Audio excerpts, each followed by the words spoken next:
આજે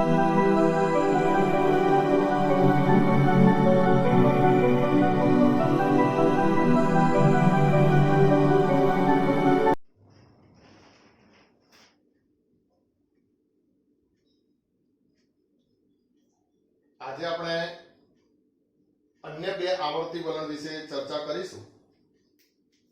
એમાં એક છે, જો સળંગ નંબર આપું તો નંબર 6 છે પરમાણ્વીય ત્રિજ્યા,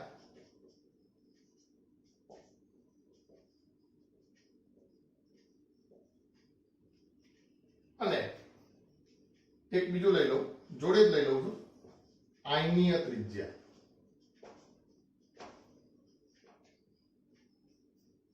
હવે ધ્યાન રાખજો, સૌથી પહેલા તો પરમાણ્વીય ત્રિજ્યા કહેશું કોને? તો હવે આમ તો સિમ્પલ વાત છે થિયરિકલી, કે માની લો કે આ પરમાણુને આપણે એક ગોલક તરીકે કલ્પીએ તો પરમાણુના કેન્દ્રથી આ પરિધિનું જે અંતર છે એને જ આપણે શું કહેશું? પરમાણુની ત્રિજ્યા। પણ હવે સમજો મિત્રો, કેન્દ્રથી પરિધિનું અંતર માપીએ તો આપણને શું મળે? ત્રિજ્યા મળે। પણ કોઈ વ્યક્તિગત પરમાણુની ત્રિજ્યા માપવી એટલી સરળ નથી, અને વ્યક્તિગત પરમાણુની ત્રિજ્યા માપવાની હજી સુધી કોઈ પદ્ધતિ શોધાઈ નથી। તમારે કોઈ દડાની ત્રિજ્યા માપવી હોય તો સ્વાભાવિક છે, દડાના કેન્દ્રથી દડાનું અંતર માપો એટલે એની ત્રિજ્યા મળી જશે તમને। પણ એ જ રીતે વ્યક્તિગત પરમાણુ તો કેટલો નાનો છે, તો એનું કેન્દ્ર થી એની કક્ષાનું અંતર, પણ છતાંય ઇલેક્ટ્રોનનું વિદ્યુત વાદળ ક્યાં સુધી વિસ્તરેલું છે એ નિશ્ચિત હોતું નથી। તો એ અર્થમાં પણ આપણે પરમાણુની ત્રિજ્યા વ્યક્તિગત રીતે માપી શકતા નથી। તો હવે કેવી રીતે માપીશું? તો ઘણા બધા પરમાણુ જે છે એનું આપણે એક સ્તર લઈએ,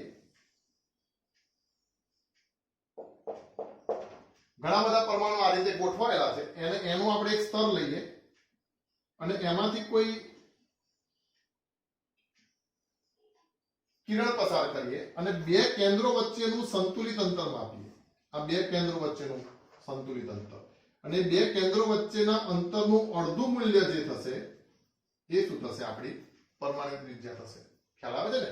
આ બે કેન્દ્રો વચ્ચેનું જે અંતર છે એનું જે અડધું મૂલ્ય થવાનું, એ શું થવાનું? પરમાણુ ત્રિજ્યા થવાની। તો આવી રીતે આપણે પરમાણુની ત્રિજ્યા માપી શકીએ છીએ। હવે સવાલ એ કે પરમાણુ એકલો તો હું લઈ શકવાનો નથી, પરમાણુનું આખું સ્ફટિક હશે, પરમાણુની ગોઠવણીથી જે આખો પદાર્થ રચાયો હશે। હવે પદાર્થ રચાય તેમાં જુદા જુદા પ્રકારના બંધ બને। જેમ કે હું એમ કહી દઉં કે Cl2 અણુ છે, તો એની અંદર કયો બંધ બને?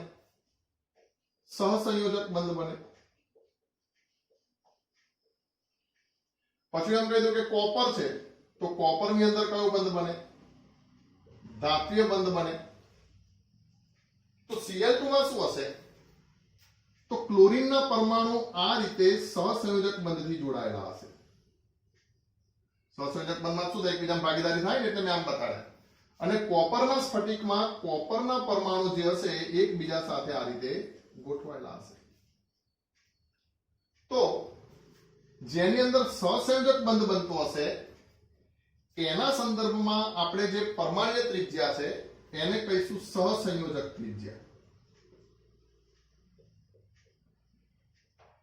અને જેમાં ધાત્વીય બંધ બને છે એના સંદર્ભમાં આપણે જો ત્રિજ્યા માપવી હોય તો એને શું કહેશું? ધાત્વીય ત્રિજ્યા। બુકમાં લખ્યું છે કે અહીંયા સરળતા ખાતર આપણે બંનેને કહીશું તો પરમાણ્વીય ત્રિજ્યા, પણ માપવાના કઈ રીતે? તો અહીંયા શું કહેશું? સહસંયોજક ત્રિજ્યાની વ્યાખ્યા શું? તો સહસંયોજક બંધથી જોડાયેલા બે પરમાણુ વચ્ચેનું બંધ અંતર નું અડધું મૂલ્ય એને શું કહેવાય? સહસંયોજક ત્રિજ્યા। ફરીથી બોલું છું, સહસંયોજક બંધથી જોડાયેલા બે પરમાણુના બંધ અંતરનું અડધું મૂલ્ય એને શું કહેવાય? સહસંયોજક ત્રિજ્યા કહેવાય।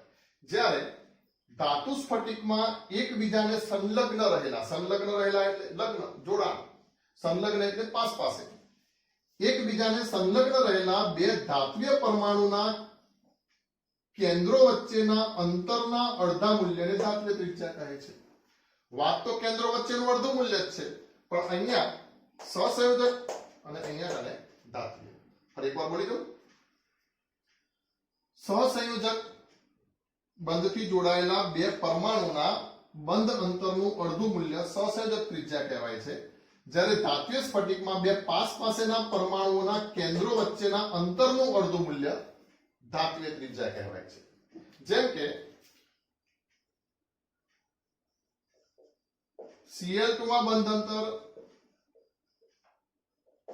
198 pm છે. Therefore Cl2 ની પરમાણુય ત્રિજ્યા Cl2 ની જે પરમાણુ ત્રિજ્યા જે છે એ 198 ભાગ્યા 2 એટલે કેટલું થશે? 99 પિકોમીટર થશે. ખબર પડી? એ જ રીતે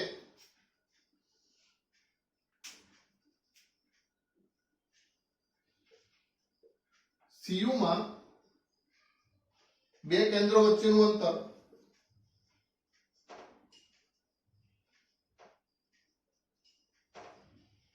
256 પિકોમીટર છે. Therefore Cu માં ત્રિજ્યા કેટલી થશે? 128 પિકોમીટર થશે. તો આવી રીતે શું મપાય? પરમાણુ ત્રિજ્યા મપાય. હવે ધ્યાન રાખો, આયનીય ત્રિજ્યા કોનામાં મપાય? તો આયનીય ત્રિજ્યા કોને કહીશું? તો આયનીય સ્ફટિકમાં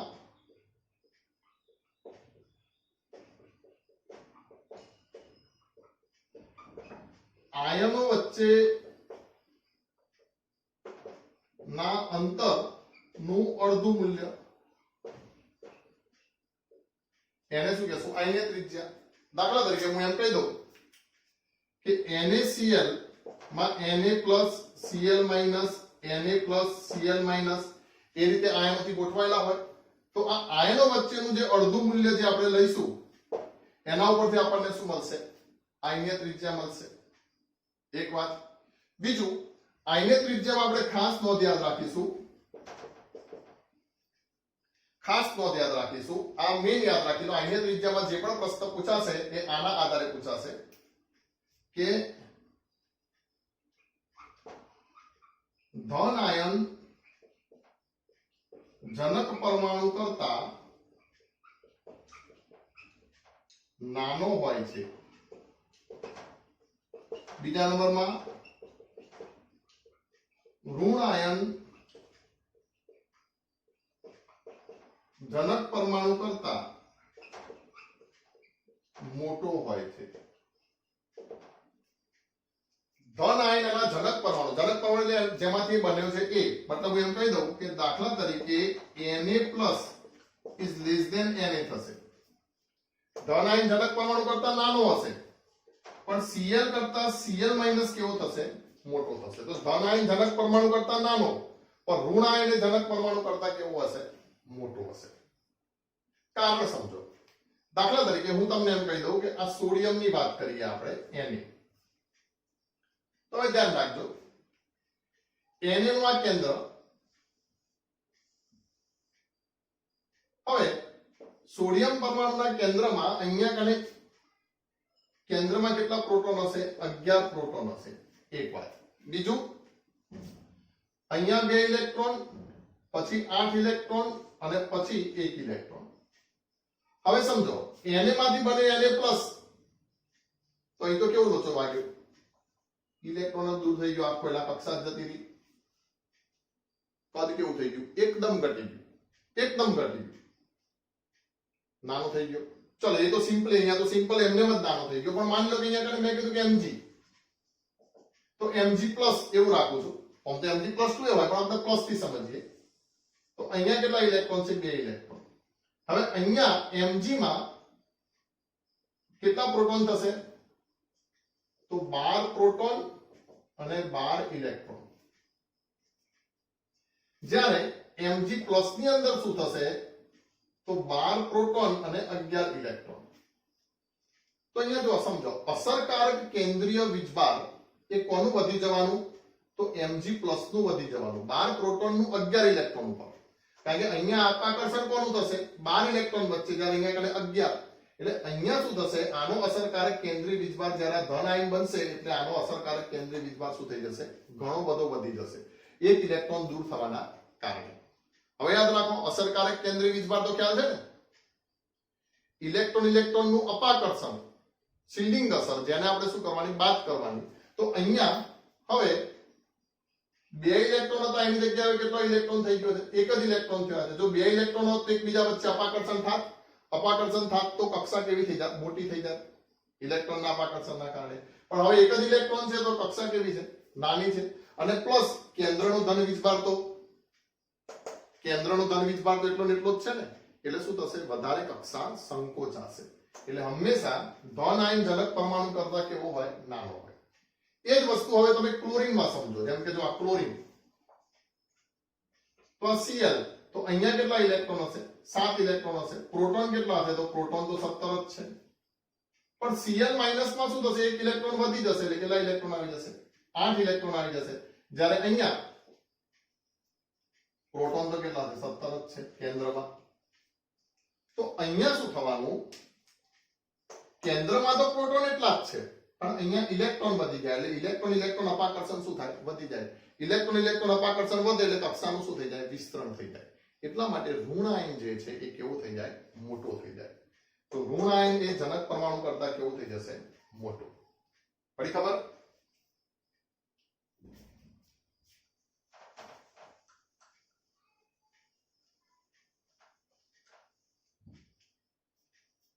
પછી ત્રીજું તમને એમ થાય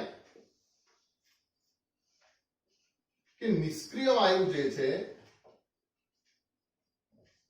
એમાં કઈ ત્રિજ્યા ગણવી, પરમાણુ ત્રિજ્યા ગણવી, એટલે કે સહસંયોજક ત્રિજ્યા ગણવી, ધાત્વિય ત્રિજ્યા ગણવી કે આયનીય ત્રિજ્યા ગણવી.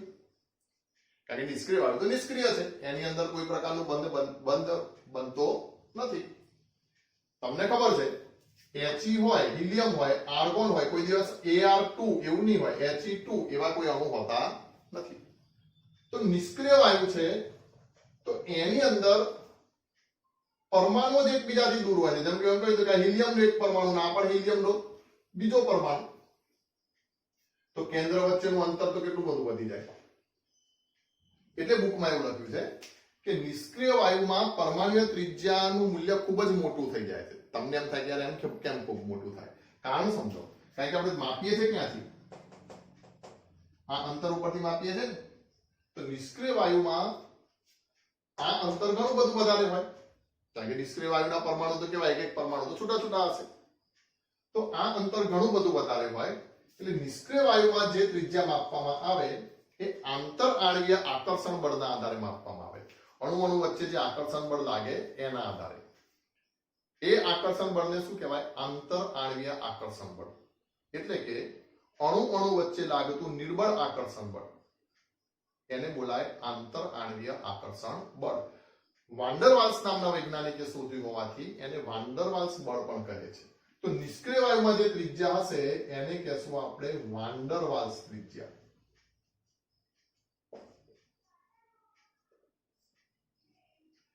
નિષ્ક્રિય વાયુમાં જે ત્રિજ્યા હશે એને શું કહેશું, વાન્ડરવાલ્સ ત્રિજ્યા. બરાબર? અને આ બધી પ્રકારની ત્રિજ્યા જે છે એ કયા એકમમાં મપાય છે, તો સામાન્ય રીતે પિકોમીટર એકમમાં મપાય છે. અને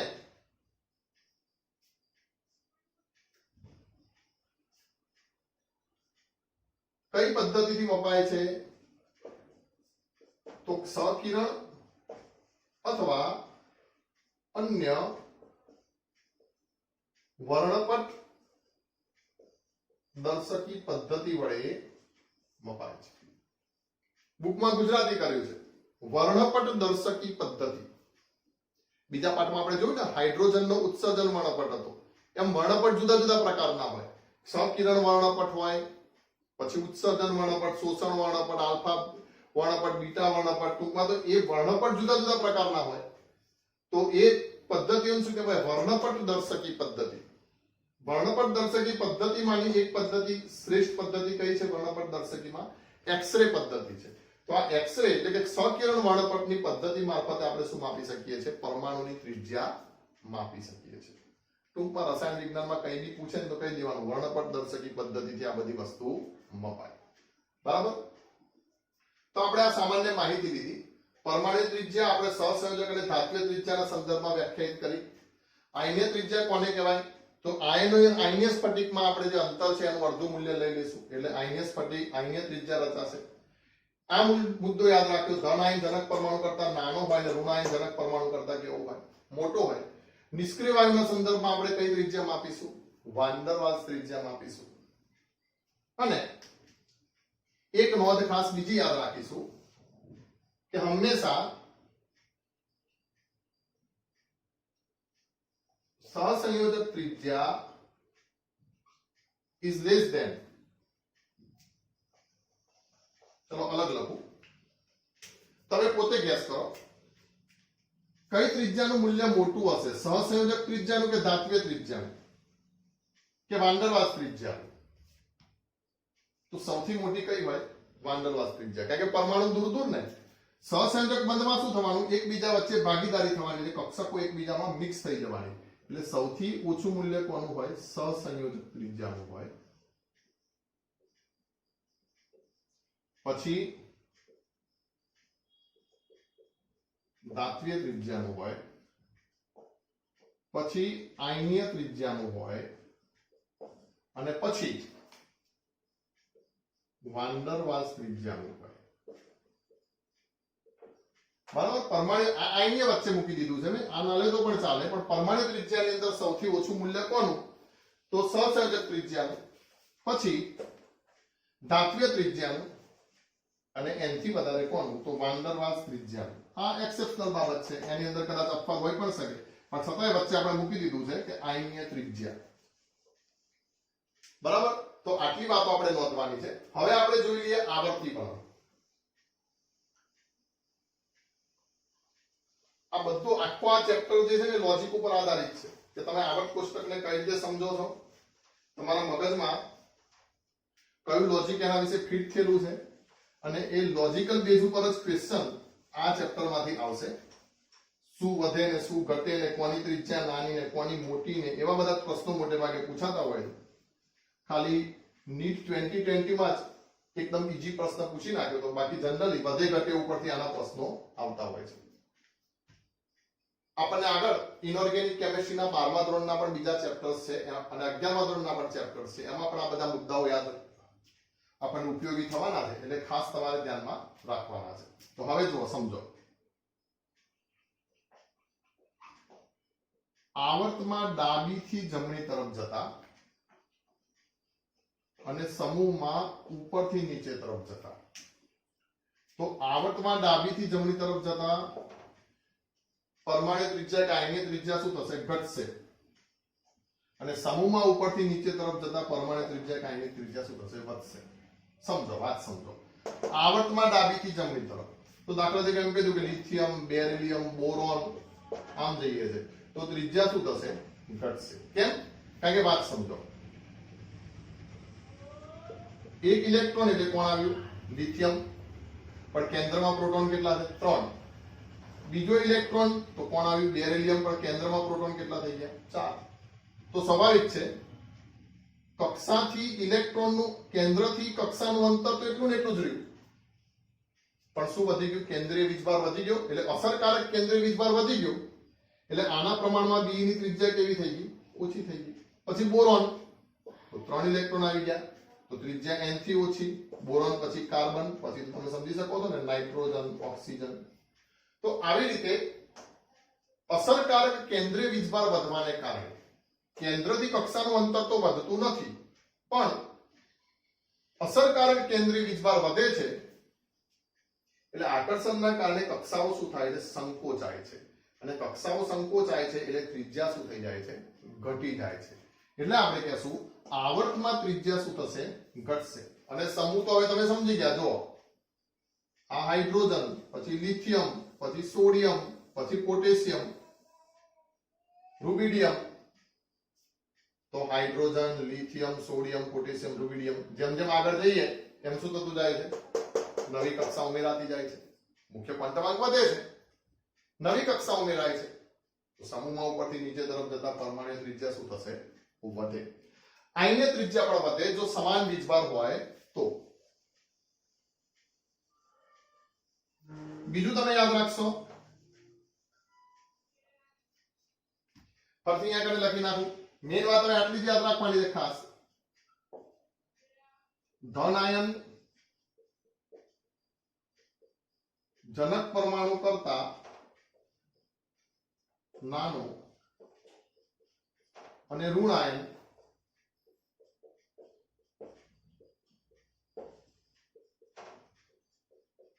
જનક પરમાણુ કરતા મોટો હોય છે.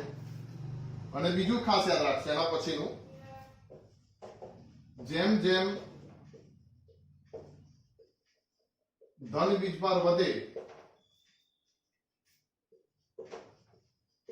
તેમ તેમ જેમ જેમ ધન વીજભાર વધે તેમ તેમ ત્રિજ્યા અથવા તો કદ ઘટે. અને એ જ રીતે જેમ જેમ ઋણ વીજભાર વધે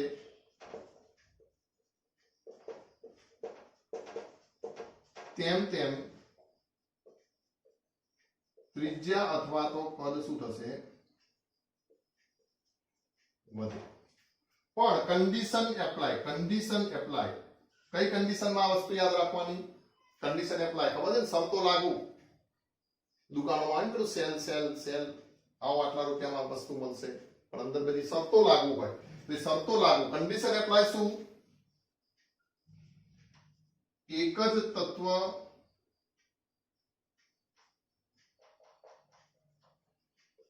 તત્વ અથવા સમ ઇલેક્ટ્રોનીય સ્પીસીઝ માટે. એક જ તત્વની સ્પીસીઝ હોય અથવા સમ ઇલેક્ટ્રોનિક સ્પીસીઝ હશે તો આ બંને નિયમ લાગુ પડશે. બરાબર? હવે સમજો. દાખલા તરીકે question number 1, i plus i minus અને i પ્લસ 2 ને ત્રિજ્યાના ચડતા ક્રમમાં ગોઠવો. ત્રિજ્યાનો ચડતો ક્રમ કે અથવા તો કદનો ચડતો ક્રમ કે. બરાબર? તો શું કીધું? જેમ ધન વીજભાર વધતું એમ ત્રિજ્યા કે કદ ઘટે. તો સૌથી ઓછું શું કહી દેશું? i plus 2. એનાથી વધારે શું થઈ જશે? i પ્લસ, એનાથી વધારે i, અને સૌથી મોટી કોણ હશે? i minus. Question number 2. Question number 2 શું કહેશું? o minus 2 f minus na plus અને mg પ્લસ 2 ને ત્રિજ્યાના ચડતા ક્રમમાં ગોઠવો.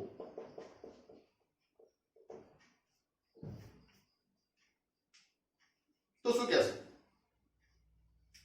o minus 2 f minus 2 f minus na plus અને mg પ્લસ 2 ને ત્રિજ્યાના ચડતા ક્રમમાં ગોઠવો. તો સ્વાભાવિક છે, જોઈ લેવાનું સમ ઇલેક્ટ્રોનીય સ્પીસીઝ છે કે નહીં એ ખાસ જોઈ લેવાનું. આની સરખામણી પછી તમે Ca+2 સાથે કરી શકો નહીં. કેમ? કારણ કે જો ધ્યાન રાખો, કેટલા ઇલેક્ટ્રોન? 8 ને 2 10. આનો પરમાણુ ક્રમાંક 8 ને 8 ને 2 10, 9 ને 1 10, 11 માંથી 1 જાય તો 10 અને 12 માંથી 2 જાય તો 10. તો સમ ઇલેક્ટ્રોનીય સ્પીસીઝ હોય તો તમે તરત જ આવું લખી શકો છો, +2 Na પ્લસ f માઇનસ અને o માઇનસ. થઈ વાત? આ વસ્તુ ક્યાં સેટ ના થાય? આમાં ના થાય. કેમ? કારણ કે આનો પરમાણુ ક્રમાંક કેટલો છે? 20. તો 20 ના અડધા કેટલા થઈ જાય? 18. 20 માંથી 2 જાય તો 18 ઇલેક્ટ્રોન થયા. તો અહીંયા ઇલેક્ટ્રોન કેટલા છે? 10 10 ઇલેક્ટ્રોન છે. તો આની સરખામણી આમાં ના થાય. સમ ઇલેક્ટ્રોનિક સ્પીસીઝ માટે તમે એવું કરી શકો. હવે ચોપડીના ઉદાહરણમાં એક પ્રશ્ન આપેલો છે.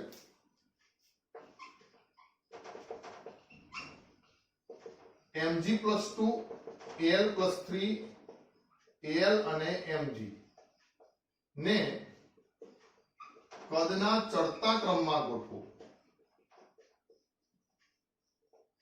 ધ્યાન રાખજો હો, બંને ભેગું કરી દીધું જો ને કદના ચડતા ક્રમમાં ગોઠવો. તો હવે સમજો, આ બધું લખી લેજો હો ખાસ.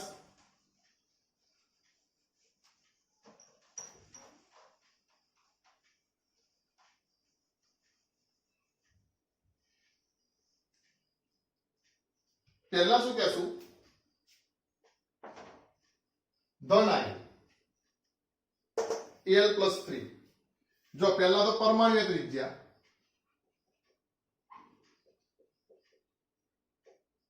તો પરમાણ્વીય ત્રિજ્યામાં આપણે કઈ બાજુ જશું? ડાબીથી જમણી તરફ જતા શું થશે? ઘટે. તો આવર્ત કોષ્ટકમાં ડાબી બાજુ કોણ હશે? mg, અને જમણી બાજુ કોણ હશે? Al. એટલે એક વાત આપણને શું મળી? Al કરતા કોની ત્રિજ્યા વધારે? mg ની ત્રિજ્યા વધારે. બીજું,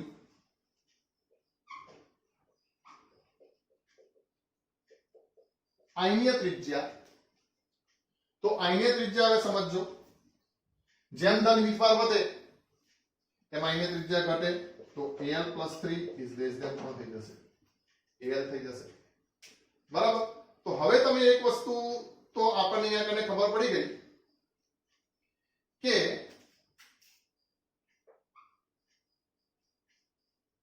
આયનીય ત્રિજ્યા વાત કરું, Al+2 અને Mg+2 આવું થઈ ગયું. તો આ બીજી વાત. હવે ત્રીજી વાત સમજો, એક પરમાણુ ને એક આયન. તો Al+3 એ નાનો છે કોના કરતા? Al કરતા. અને ચોથી વાત સમજો, Mg+2 એ નાનો છે કોના કરતા? Mg કરતા. આમ તો લખવું સીધું લખી શકું છું, પણ આ તો એમ કે એક એક વસ્તુને સમજીએ. Mg અને Al ની સરખામણી કરો તો કોણ નાનું? એલ્યુમિનિયમ. કારણ કે ડાબીથી જમણી તરફ જતા શું થશે? ઘટશે. તો જમણી બાજુ કોણ? એલ્યુમિનિયમ છે, એટલે નાનું થઈ ગયું. ધન આયન જનક પરમાણુ કરતા કેવો? નાનો. તો Al+3 એ Mg+2 કરતા કેવો છે? નાનો છે. Al કરતા Al+3 નાનો અને Mg કરતા Mg+2 નાનો. તો આ ચારમાં પહેલા મને એમ કહી દો કે સૌથી નાનું કોણ આ ચારની અંદર? આપણે તરત જ કહી દઈશું કે સૌથી નાનું કોણ છે? Al+3. પછી આ લેસ ધેન, પછી આ લેસ ધેન, અને સૌથી મોટું કોણ? તો ડાબીથી જમણી તરફ જતા ઘટે છે, એટલે સૌથી મોટું કોણ છે? Mg. તો બે તો આવી ગયા, Al+3 આવી ગયું અને Mg આવી ગયું. હવે સવાલ એ છે કે એક જગ્યાએ છે Mg+2 અને એક જગ્યાએ છે Al. તો વાત સમજો, જમણી બાજુ આ ઘટશે, પણ Mg થી Mg+2 ઘણો બધો ઘટી જશે. કેમ ઘણો બધો ઘટી જશે? કારણ કે અહીંયા અસરકારક કેન્દ્રીય વીજભાર ખૂબ જ વધી જશે અને આખી કક્ષા શું થઈ જશે? દૂર થઈ જશે. તો અહીંયા હવે શું આવશે? Al+3 Mg+2 Al, અને પછી શું આવશે? Mg. ક્લિયર? આ તો ખબર પડી જ જાય, આ સૌથી નાનો, આ સૌથી મોટો. પણ આ બંનેમાં શું કહેશું? તો ભલે ના જમણી બાજુ છે Mg ના જમણી બાજુ Al હોય તો પણ મોટો થશે. કેમ? કારણ કે આનો જે આના કરતા આનો ઓક્સિડેશનાંક વધારે છે, એટલે કે સોરી આનો વીજભાર કેવો છે? વધારે છે. એટલે કેન્દ્રીય આકર્ષણ આમાં ખૂબ જ વધી જશે. એટલે ભલે ને આ ડાબી બાજુ છે છતાં પણ એની કક્ષામાં શું થઈ જશે? એકદમ બધું ઘટાડો થઈ જશે. એટલે Al+3 Mg+2 Al અને Mg આ રીતનો શું બનશે? આપણો ક્રમ બનશે. ચલો હવે કેટલાક ક્વેશ્ચન તમને હોમવર્કમાં આપી દઉં.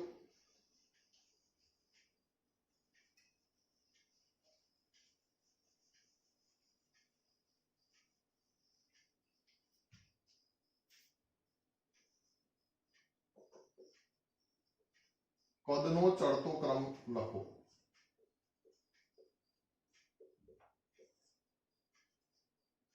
એમાં એક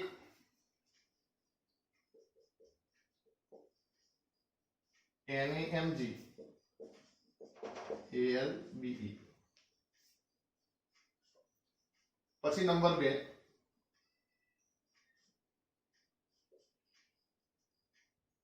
Cl+7 Cl+5 Cl- અને Cl+.